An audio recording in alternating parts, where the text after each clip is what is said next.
এটা হচ্ছে 12 ইঞ্চি চুলা। এটাই কিন্তু আপনারা অনায়াসেই 40 জনের রান্না করে ফেলতে পারবেন।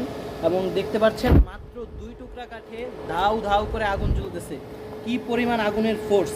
এটা কিন্তু আমরা সাথে ছোট্ট একটা ফ্যান দিয়ে দিই। এই ফ্যানটা আপনি সরাসরি কারেন্টে চালাতে পারবেন এভাবে। আবার একটা ব্যাটারি দিয়ে দিই, ব্যাটারির সাহায্যেও চালাতে পারবেন।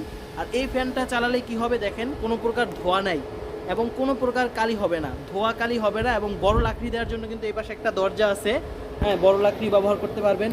তো যাদের ছোট হোটেল আছে অথবা বাসা বাড়িতে অনেক মেম্বার আছে অথবা চায়ের দোকানে যারা নেবেন তারা কিন্তু তাদের জন্য আমরা উপরে একটা স্ট্যান্ড বানিয়ে দেবো কেটলি বসানোর জন্য। তো এই ক্যাটাগরির ছোট হোটেল, চায়ের দোকান, বাসা বাড়ির জন্য কিন্তু এই চুলাটা একবারে পারফেক্ট। দেখতে পাচ্ছেন কতক্ষণ যাবত জ্বলছে ধাউ ধাউ করে। মাত্র আধা কেজি লাকড়ি দিয়ে কিন্তু ঘন্টাখানেক জ্বলবে। দেখতে পাচ্ছেন আগুনের কি পরিমাণ ফোর্স।